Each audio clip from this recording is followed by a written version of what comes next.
on fait trembler bino encore. Donc, kobanga te, ezata malamu pour la biso ba chrétien, de se concentrer dans Nzambe pour la likambo. Merci Nzamba Pamboula pour de la République. A intervention divine. C'est écrit 367 dans la Bible. N'écris rien. N'écris rien. J'éloignerai la maladie du millier de fois.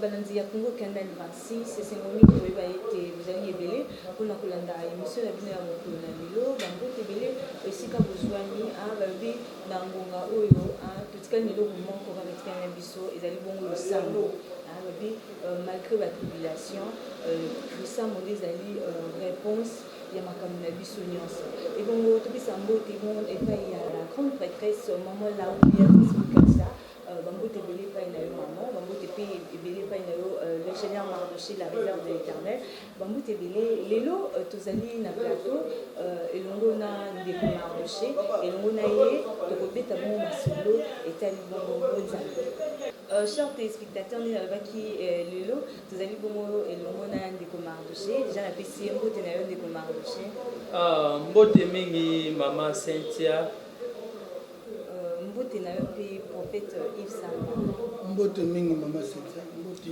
mingi na ingénieur Mardoché la réserve de l'Éternel. Merci Daddy. Prophète mikolo euti koleka awa tomonaki bongo mokonzi ya mboka auti kozwa bongo badécision ya kokanga baécole bainstitut baéglise mpe alobi ekangama pour 4 semaines. Décision wana ya mokonzi ya mboka epai na bino bongo bapasteur ozongo ndenge nini? Très bien. Tozwi yango mpenza malamu mingi eza nakoloba eza manière oyo mokonzi amoni ya koreserve bana na ya mboka vis-à-vis ya situation oyo ya pandémie oyo esilisi mokili. Donc ça bien, ezalaki bienvenu décision wana. Eza mabe. Yo olobi eza bien parce que tozoyoka que non kaka entre bino na bino bamosusu baza d'accord nango te fali baéglise etikala bamosusu babomeli bango shida donc entre bino na bino bozolika mwa donc boza pena décision wana ezosala bien te nga na kama prophète Yves Samba alobi ke non ye mpe na ya mwini na yango atrouve na yango normal. Mais mama Cynthia bolimbisi mwa moke bato bapaster oyo atrouvango mwa normal moke eza bapaster oyo bamoni ke basalaka mais bapaster oyo bayebi ke bazelaka kaka mwa yoko ebimaka wana nde bazolela lebelebele. Bon juste bomemanga na terrain wana bozokanisela te oyo nga nayebi ke mokonzi ya mboka président Félix Antoine Tshisekedi Tshilombo a pris décision moko ya malamu akangi prière te akangi kondima ya motu te akangi ne rassemblement na kati ya église mpona koévite koévite mpe bato bazala contaminé na maladie wana donc akangi kondima motu te donc motu nyonso esika azali mwana nyonso ya nzambe il faut atelema asambela il faut atelema asambela vis-à-vis ya makambo to wana so nalingi naloba moke na ndeko Mardoché alobi ke bakangi shida église yaka shida te église ya shida te so peut-être akozala na makambo ya mona yango shida mais nga nakoyebi bato mosusu bakomisa yango royaume bato mosusu bakomisa yango bacommerçant oyo toyebi ke no bacatiere banani babengaka bino bacommerçant tokosanga na terrain wana polémique te nazoloba claire église ezali shida te soki oyebi bato basala yango shida batika babengama na nzambe te malédiction ya likolo na bango mpe lola mpo na bango eza te église ya shida te nga alobaka soki ezalaka ke ngai to parent na nga moto abengai nga na bango nzambe nanatika na ngai nanatikama mosala ezalaki nango ebele église ya shida te toyambi décision yango bien mpenza. Prophète, Nanenge ba église et Kangami, étant que homme de Dieu, ndenge ba chrétien faut se comporter na minute na moment où que non ici quand kokende parce que mingi bazalaka non ngai na se concentrer plus soki naza na église ke na ndako. Bon, situation oyo eza tellement mabe. Eza mabe makasi pandémie oyo. Eza penza mabe parce que ba nombre ba mort eleki ebele. Eza vraiment mabe. C'est un défi que le diable a ko défier bananzam. Nous ne pouvons pas kotika Congo ya Christ et ça là est l'autre côté jamais. Congo ya Christ il faut agir na makambo ya bo. Azalaka je vais rafa kwa bikisa. So malade des atta otala ka je vais rafa. Donc biso to telemi pona ko yebisa ba chrétien nyonso. Ngai personnellement votre humble serviteur, le prophète Yves Samba Archipa Mbomba ndeko na bino. Na ko yebisa bino boye. Tous les chrétiens du monde, Nzamba lingai biso mingi atindaki Jésus-Christ a kokufa la biso. Yesu akufa même masumu na biso, même maladie na biso, atikeli biso kombo na ye, lokola héritage ya makambo nyonso ko komela biso ya malamu to lokola ya mabe, to utiliser ka kombo na ye. Na bina ba chrétien nyonso vis-à-vis ya situation oyo, toza likamba ko banga te. C'est écrit 367 fois dans la Bible, nous avons n'est qu'un point, n'est qu'un point, n'est qu'un point. Donc chaque jour, tant que chrétien la mukaka le ba oyoke na ko banga te. Tu n'as pas droit à craindre. Vous avez le droit à banga te na likambo comme libiso, mais to ko tele maladie yo to la kisabango eke Yesu aza Yesu. Le but que ça na ngamu na Nzambe. Vraiment. Prophète Yves Samba nazaki na mutu na mona ngana tuna ese na par spiritualité tant malade ya mo bandaki donc bino ba prophète bozalaki wapi Nzambe a révélaki bino te mais to mona ba prophète mususu soki eza pona mokonza mboka to mutu aza na mbongo wana sans problème révélation de c'est mais yaba que toki yo kufa toki ke nini boy mais bongo pona malade e toucher monde entier. Prophète. Moi je crois personnellement personnellement nzamba soulaki na ngatete ekozala na épidémie moko na mboka yotambola mokili mobima na kombo ya coronavirus na ça ba précision on a te mais peut-être il y a des personnes on nzamba soulaki na bango na yebite ceux qui ba médiatiser yango na yebite moi personnellement non mais le quoi déjà likambo chez bini et chez monani c'est aussi pour moi une révélation donc nzambe pe à la kisikaka et c'est bini et c'est monani maintenant biso sikoyo ba chrétien nyonso il faut son attitude moko ya prière ya kolongola d'abord ko banga et puis première délivrance on nzamba ça na vie ya chrétien c'est d'abord la paix au moni Pierre a wangana Jésus même liboso ya mwasi avant ya mamoli momusantu le jour où il a reçu le Saint-Esprit l'esprit de la paix est parti il a témoigné Jésus devant 3000 et 5000 personnes. Donc, dans le chrétien, nous sommes un monde entier. Partout, pandémie, au Ezali. Et là, bien aimé, c'est la paix. Kobanga tête qui n'a pas été créé pour être sacrifié pour Satan. N'a pas été créé pour être sacrifié dans la situation moculeux. Non. Tous les chrétiens, restons dans la prière, tout dans l'attitude de Sambela.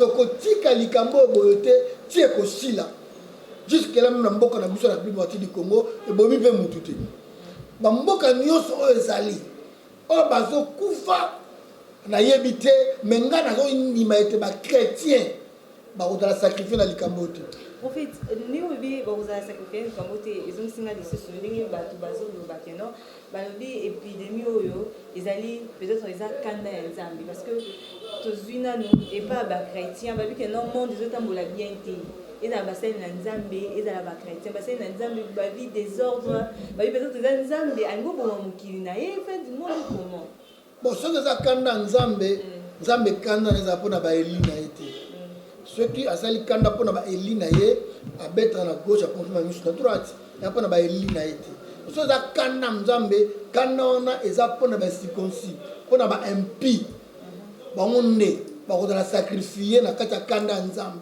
mais na ba elina ye kanda na ye ebomaka bango te kanda na esalaka bango mabe te donc tant nzambe asilikelaka mwana oyo ya ye so alingi abeta aye moko abongisa remède na ye mais mpona koenleve souffle na ye moto atika mokili na basituation oyo en tout cas oyo aza mpenza ya nzambe eza difficile parce que kotala maladi oyo bien euti na kati ya laboratoire moko ya mabe kati ya laboratoire moko satanique bafuli yango bongo par les satanistes mpona koboma kosilisa bato mais eloko nga na koshenga tant prophète de la République démocratique du Congo et du monde entier nazosenga ke chrétien nyonso mokonzi mboka bien sûr akangi rassemblement ecclésiastique mais akangi foi na yo te akangi maloba ya kosambela te apeki chose dans attitude ya prière te kutu esali bien mpo tolobaka babare dérangeaka biso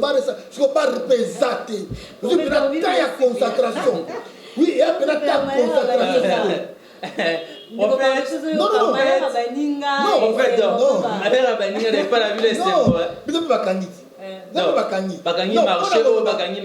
koloba ke so église eza bar ezoderange biso mais sikoyo église mpe ezoderange biso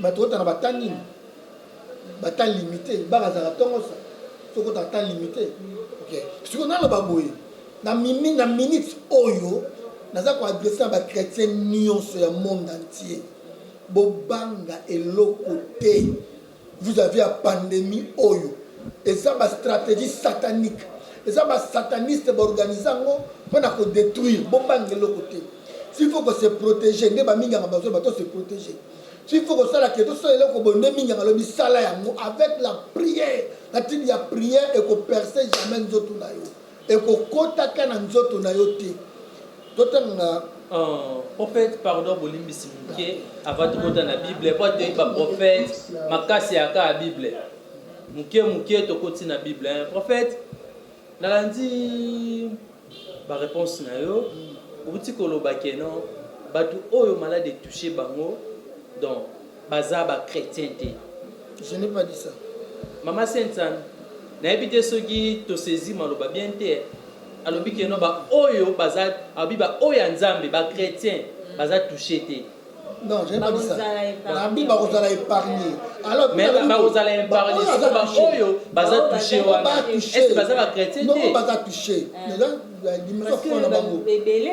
Ebele baza ba chrétien. S'il y a des chrétiens qui sont touchés par cette maladie, basango pe baza touché ba kufaki. S'il y a des chrétiens mais ba chrétien belé ba kufi na ko passer. S'il y a des chrétiens qui ont reçu Jésus comme Seigneur et Sauveur, qui dort notre Seigneur en esprit, en vérité, qui sont marqués, marché par le Saint-Esprit. Que même si Babeli Yango, Bakoufa Nangote, parce que la réponse bien-aimée, Bible de le malheur étant suivant le juste, mais l'Éternel en délivre toujours. Donc, version de Bango, le coup là, assurance quoi, malheur est éteindre, mais il sera toujours délivré. Oh, yo moni chrétien moko, oyo ni chrétien moko a confessé à Christ Jésus en esprit en vérité. Il est conduit par le Saint-Esprit. À coup fin la pandémie oyo bien adresse na. Dadi, prophète, tokende malembe. Tu dis que monde entier partout, bato baza touché la maladie wana et belé babanga kanzambe. Et belé baza ba serviteur na église. Ngana yo tokoyeba te soki mutu te la kufa ki na mwazaki serviteur. Et puis tu es que basango donc na nombre ya 665 baza pe touché na yango. Bien aimé. Donc maladie ezo ki pété balobi c'est protégé. Oui, wana to mais soki oza touché na yango donc est-ce quelqu'un makamba nzambe soki pe tomber au kufi nde baninga ba kufi la c'était que non sokoza tom susu pasteur ou sotoza donc comment dirais-je donc soki ondimela nzambe ndenge nini soki malade ya nezuyo soki otangamaki okokufa voilà dans la Bible kozwa foi na ngai te okomisa ngo na réalité ya pensée na yo foi na ngai archipape eza boye naza kotransmettre yango na bachrétien nyonso ya mokili mobimba bachrétien baza nayebi te d'ailleurs Chine eza pays bouddhiste ou nini. Voilà. Dans le Bible, dans la Bible, dans Exode chapitre 23, verset 25. Bible, je lis au nom de Jésus-Christ. Amen. Vous servirez l'Éternel votre Dieu. Il bénira votre pain et vos eaux. Et j'éloignerai la maladie du milieu de vous. Il y aura dans ton pays ni femme qui avorte, ni femme stérile. Je remplirai tes jours sur la terre. Vous servirez l'Éternel votre Dieu. Il bénira vos pains et vos eaux. J'éloignerai la maladie du milieu de vous. J'éloignerai la maladie du milieu de vous. Donc, toute maladie, quel que soit dire nango combo, nango force, nango virus, nango, sera éloignée du milieu des enfants de Dieu. Sera éloignée. Sera éloignée. Il y a un peu de Bible lobby, tous ceux qui descendent d'Israël ne sont pas israélites. Ce ne sont pas des chrétiens. Il y a d'autres personnes qui viennent à l'église pour un sentiment, il y a des personnes qui ont donné leur vie à Jésus, dépendant de Jésus-Christ. Ce moment-là, on a malade, il faut éloigner et pas y servir une zambe dans le domaine. En fait, est-ce que continuer dans la ligne à Bible? La ligne awa, tous na Kinshasa dans la capitale. La ligne tozana ba église et belé. Donc les musiciens mo chrétien bino, musiciens mo profane, les chrétiens bino façon pena ba église et tondani na Kenya na dimettre que coronavirus pe ko kota. Kuna awa kuna ba sujet de prière, on a kuna ba musique. Si ko ndenge nini est-ce ba l'église on va sambela rabina nzambo a solo tozaka tout le monde nditi moi lisanga mo kaka to kina na biso kaka ba mona biso ke to église to neni to nzima ki te malade on ya mo e kotia. En tout cas na yo ki participer mawa na mutoyo aza chrétien azolo ba bongo. Pandémie oyo ko kota na ngo awa e koti na ngo da problème ti a koti na ye. Mais fait nini akozala nango awa Daniel akotaki na libulu ya bakosi efe nini na bimai nango oyo elakiki mutu awuti nanga na libulu ya bakosi bino lobi ke azobima ata cicatrice na nzoto te akokota ne problème eza te makozala na efe te ndenge basataniste bapense kosala na Congo kozala na efe te na bamboka nyonso ya Afrique mpe ya monde entier esika bachrétien bazali bible ezoba nini na Philippiens. Dieu a donné à Jésus le nom qui est au-dessus de tout. En fait, au nom de Jésus, tout genou fléchisse. Au nom de Jésus, coronavirus doit fléchir. Au nom de Jésus, coronavirus doit fléchir dans mon pays. Amen. Et dans le monde entier. Je vous dis, nous avons appelé Jésus-Christ, c'est le nom qui est au-dessus de tout nom. En fait, au nom de Jésus, tout genou fléchisse. On a dit, oh, pandémie, il y a coronavirus. C'est un nom. Mais au-dessus, le nom de Jésus-Christ est là. Le nom de Jésus est au-dessus de tout le monde. Moi, j'adresse à tous les chrétiens du monde Kobanga et l'Okoté. Nzambe azoloba na Gédéon. Alors, bisoko bo bangi, ngana bangi sabino. Soka bo bangi, tabaka bunda ba manganite, abisoko bo bangi na bangi sabino. So bo trembler, ngana no fait trembler bino encore. Donc, Kobanga te exactement malamu pour la biche ba chrétien, to se concentrer, to kota ba prière, to yindi sa ba genou na biso, to lele pa na nzambe, to multiplier ba sacrifice na ba jeune que mboka na biso e kozala jamais victime ya pandémie oyo. Nzamba tcha liboko na ba chrétien nyoso, o baza na Afrique, na monde entier, nzamba protéger bango. Les chrétiens baza partout. O baza de partout dans le monde. Nzamba protéger bon et moi je crois mon nzamba aussi que zali comme ya nzamba zali kolia ba kombo noso le nom de Jésus est au-dessus de tout nom, au-dessus de tout nom, au-dessus à coronavirus. Le nom de Jésus-Christ est là pour l'écraser, pour écraser ya kobanga te.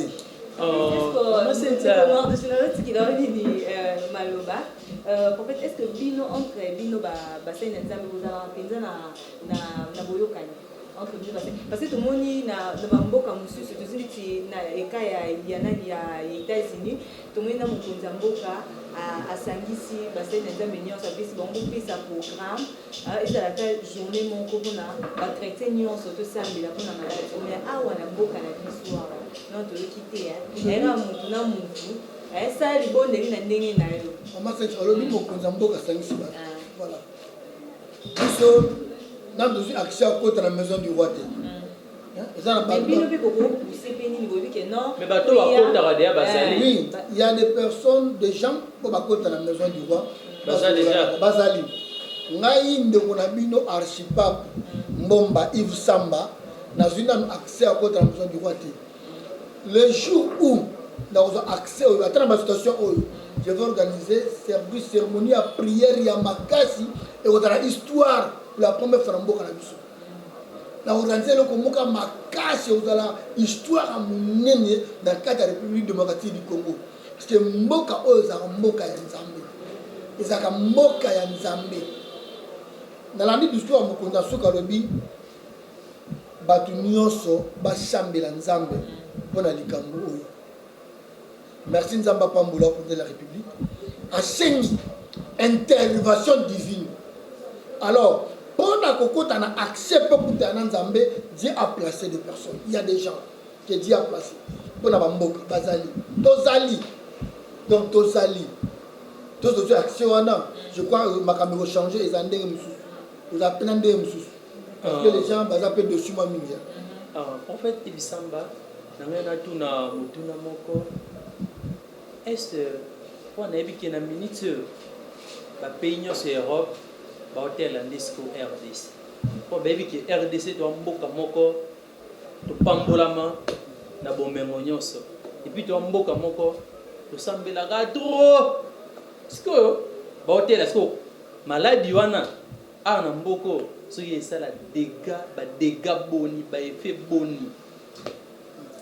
Pour répondre bango nini dadi bato bazozelela donc ndenge ba dégâts sali na Chine ndenge sali na France ndenge sali na ba Italie parce que bazozela na mboka oyo nzamba pona po biso to ba mboka na biso ba nzamba pona ngoa mboka etonda basali na nzambe ndo mboka etonda bato nyonso siko basali na nzambe soki maladie nde tozoka éteindre déjà 9 14 apparemment ndeka tozoka ba rumeur sikoyo soki ebomi bato nde ezoboma bato ebele bomi bakoloba mabondeli tosambelelaka dabongo baleki biso to ndenge nini na version tote koutiliser nzambe akontinue koloba j'éloignerai la maladie du millier de fois. Vous devez croire à cette parole. Cette parole est inspirée de Dieu. Vous devez croire à ça.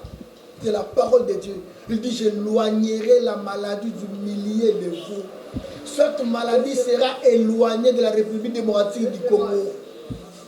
Sacrifice à cause de la terre à la République démocratique du Congo. Et on a le baboye. Répondre à la question là, bakozela. Et puis, apôtre Paul, afandi na batna, il demande afandi, moi bapeli si moto, bayeto la moto parce que moto traverser. Bafana ma ligne wana bazo yeto là, abendi koni, abomza moto, du père abimi. Abimi akangie na loboko ba pandeni ba biya moto yo azokufa. Bafandi bazeli pour la longoli nyoka boaki ba c'est la venir bomaye ti ba monika kufite ba changer ba vie ba lobi c'est un petit Dieu. Ils changeront la vie. Ils changeront la vie. En République du Congo, ils changeront la vie. Bon, réellement, Dieu est congolais. Ils changeront la vie. Et ici, nous adorons Jésus et son trône est ici. Nous croyons. Dans le monde chrétien, c'est écrit 367 dans la Bible. N'écris rien. N'écris rien. Et tout le monde n'écrit rien. N'écris rien car je suis avec vous. N'écris rien car je suis avec vous. Bien aimé, Kobanga est l'autre côté. C'est protégé car on est minga basengi biso. Mais yoko banga est l'autre côté. N'écris rien. Dieu est avec nous. Dieu est dans mon pays. Dieu est dans le monde. j'adresse à tous les chrétiens partout pour la vidéo oyo boyebaki amour ya nzambe atindaki Jésus-Christ sur la terre. Jésus-Christ ayaki avant te ndenge ayaki na misala yango ya ngolo mpona bavirus bacoronavirus bapandemie bomi bato ebelebele oyo yango nde misala Yesu ayelaki tokoyeba valeur ya misala ya ekulusu bosa makambo boyo. Tous les chrétiens, mobilisez-vous, sensibilisez-vous, prenez le temps de consulter Dieu, de prier pour la moitié du Congo et pour nos frères qui sont à l'extérieur. Et puis, les chrétiens, nous sommes au Baza Libanda. Nzambe ya Lola, Nzambe ya Archipa, abattre la bango. Attends, malheur, tu ne mourras pas avec ça. Kobangate, ozala pognon sur la mokili. Ce qu'on a adorer Jésus-Christ, tu as le Saint-Esprit, tu ne seras pas sacrifié dans les satanistes. Amen, tu ne seras pas sacrifié. Merci pour comprendre. Baono sabazo na biso toujours chiter penza toujours qui na biso petit à petit na suka émission. Alors prophète Yves na part na yo na ndenge ba église ko kananga boyo au sali programme ligne kuna ba oyo ba balanda yo pe et puis ba fidèle na yo ba bandi na banda kuna ba mo. J'ai un contact na bango na ba téléphone et puis na zoleka souvent na oleka na banda ku ça la culte na banda ku sambeli to to sali culte to prier ka ndengona. Dans contact dans le téléphone, donc ça se passe comme ça. Bah oui, bah séminaire en ligne pesa là. Oh bah pour être né avec ça quand on toi le séminaire. Ah séminaire. Voilà na voilà. Les amis tonio c'est ça suspendu. Bah jeune en ligne pesa là. Bah bazo na biso ba leoka. Moi action de grâce ni songo cha numéro MPC moi. Mais Bible lobby qui est dans circonstance nyonso to prêcher Jésus-Christ. Dans la prison, dans la circonstance, nous sommes prêtés Jésus. Tu es fidèle à ça, tu as béni pasteur. Ça est lié, un peu ça, ça est lié. Surtout, pasteur, mais l'activité ecclésiastique est kangami momentanément. C'est normal. Non, je ne kangami. Jeune est un état d'esprit, état d'âme ya mutu. Jamona, ils sont jeunes, ils sont bons. Nous tous sommes la cause en amour, vous avez peut-être. Ils ont gagné la cause en amour. Oui, Nathalie Mboka n'a pas en tout cas 2 jours. Donc, nous avons fait une prière pour que nous intervenions pour la République démocratique du Congo, qui est ma patrie, la seule patrie que j'ai. Maman Cynthia, donc tous les gens qui sont moi, donc décembre quand il 2019 et puis que biso peut doser malade na biso o itake kaka RDC donc tout le monde a quitté ba prière et salama ki boye ya malade ezo ya médecin ba malade ba doit belle ba décembre belé ba kufi prophète belé ba tikala yo mona di ba sambela belé ba tikala ki tu vas sambela même ngaka ya musika de sambelagi on épidémie avec na RDC. Oui. Moi je dis que dans le sud c'est la prière tu dois bien ça na yo ville tu prier pour mboka na biso pour ba kufa ki terrible dadi na bien mboko nzamba pesi bino bénédiction na dépendre na yango le football lingango bo protéger yango c'est votre pays tu as donc mboko to da nanga mope na oye biso boy na mama Cynthia biso dadi ngana pétate mama Cynthia bela deux fois ya liboso père ya mi baluta do erwa ngaza pe à son âme mais on a l'obité les malheurs étant suivant le juste biso de se ya ki ya turo et souté non suivant do boy ma biso to de ko bela ba doit kufia wa bobanga na bino le côté bobanga le côté en fait le ministre de Zawa de cette émission ba famille monsieur Bazawa ba sota la biso optobisio moi quelques minutes au fortifié on peut passer bi mikolo neti ba chrétien ba lemi na bango tellement que souffrance et l'équi ba lemi na bango ba bi tout ça ndeni donc ba komika biyoka yoka ti ba tumsu ba ko na éviter ba loko tana ba to loko ta ici bika yo kaka parole moi évangile et qui Timothée nous avons adressé dans le monde entier ba chrétien na ba non chrétien eza moment ya malamu pour nous non chrétiens pour recevoir Jésus-Christ comme Seigneur et Sauveur pour bika na pandémie oyo na situation au sataniste il y a monde entier bafanda qui ba résolu que résolution ya ko boma batu bango moko na ba interview bazolo ba yeke ezali arme ya 3e guerre mondiale basa ba ranja qui ba boma batu ba silisa batu ba sacrifier batu et pas ina tata na bango Lucifer qui est le diable Satan chrétien yokanga moment autokomi tous a conscience ko banga eloko mokote tant nzamba zo ba ne qu'un point azo baxela yo que car je suis avec toi, il est avec toi, il ne permettra jamais aux la sacrifier na ba sataniste tant na biso ya kozama bondeli ya côté sacrifier na ba famille na biso partout. Bien sûr bakangi ba église bakangi kondima mutu te bakangi monoka mutu te pa le pays na nzambe bakangi komotema mutu te pa ata ma sacrifice na ba jeune na ye na ye koyebisa biso Jésus-Christ est présent, Jésus-Christ est vivant. La Bible dit c'est pourquoi Dieu l'a souverainement élevé et lui a donné le nom qui est au-dessus de tout nom, afin qu'au nom de Jésus tout genou fléchisse. Dieu lui a donné le nom qui est au-dessus de tout nom. Le nom de Jésus est au-dessus de coronavirus. Coronavirus, il doit fléchir devant le nom de Jésus-Christ. Chrétien, yomu tozo bon de la Yesu. Kanisha, aloba na biso, une promesse que j'aime beaucoup. Je suis avec vous tous les jours jusqu'à la fin du monde. Il est avec toi. Il ne permettra jamais de la sacrifier na ba sataniste. Ko bangate tia ko ndimana yo na musala bondela nzambe telema tongo midi poko bondela tika nzambe apambola bino partout vous allez. Ko bangate mboka oza nzambe ba chrétiens de partout, Dieu est avec vous, vous n'allez jamais sacrifier. Merci.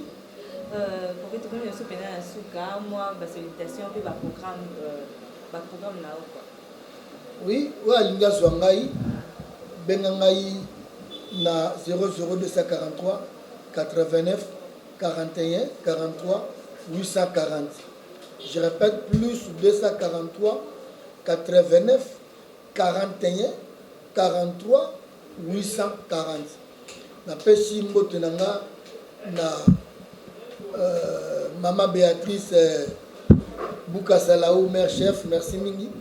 Na pesi mbote nanga na Archimama, na pesi mbote nangai na évangéliste Bopo Louwetu, na Maman Gisèle, Maman passe na Belgique, Zamba Pambola Bino, na pesi mbote évangéliste Panda Ndi na Belgique.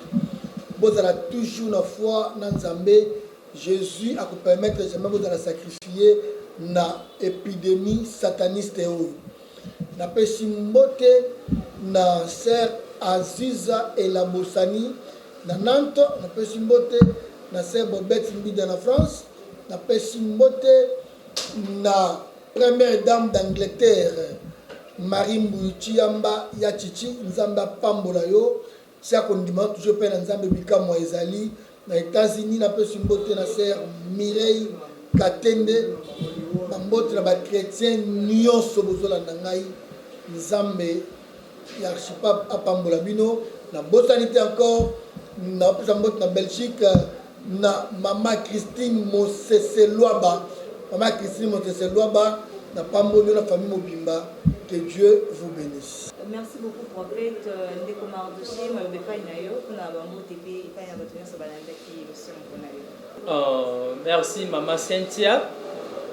Émission ya lelo do CPN émission ya lelo balandinyo so bazolanda biso balandi biso bana na Nzambe libota na Nzambe peuple de Dieu bolandi prophète Nabino Yves Samba archipape bolandi ayebisi bino bobangelo côté mboko eza mboka moko eza béni o Nzamba yebi bino moko boyebi ke tote kolekana do obalobara championnat ligue des donc baba ligue des championnats ebele bakatanaki ebele biso oyo mais maladi oyo musika na biso do bambote na ngai pa ya mama Béatrice la obukasa big mama nzamba ba mama obalobaka kilo ya Congo canal 26 do zamba pambola yo abakisela yo ebele ya koleka salanga bolamu ntango naza na bomoi kozela te na kufa oya na babiloko nyonso na omona na ngambo te donc bandeko nyonso so nyosala mutu bolamu sala ye ntango aza na bomoi mpona soki akufi oyo te ngai nazwi charge ya métropole ngai nazwi charge ya eloko boye aomona yango te sala ye bolamu ntango aza na bomoi aloba maloba moko to mibale nzambe apambola yo. Merci Maman Sainte. Merci Nayon Deko Mardoché, merci à Prophète Samba pour nous répondre à l'invitation. Merci Nabino Nyon Sorbolanda qui est monsieur à Mokolalelo. Merci à Dr Papi Maton de Grand Homme depuis Afrique du Sud, à qui émission Oyo. Merci à Prophète, merci à Bishop Roger Mvidi, il peut qui émission Oyo. Merci à Yopé Merveille Boukassa, merci beaucoup. Merci à Yopé Bishop Ben Idaoussa. Merci beaucoup papa Naningo Landaki émission à Mokonalelo. Merci Nayopi la grande dame, la grande prêtresse, moi je l'appelle comme ça, maman Lao Béatrice Boukassa. Merci Nayopi mère info Matsanga. Nabino Nyonso Tokutani Bongo Mokolo Monsusu, l'émission Monsusu, l'émission Esika quoi. Nabous Donate ingénieur Mardoché, la réserve de l'éternel. Balobi, le nom de Jésus-Christ est plus fort que le coronavirus. Merci Nabino Nyonso. Au revoir.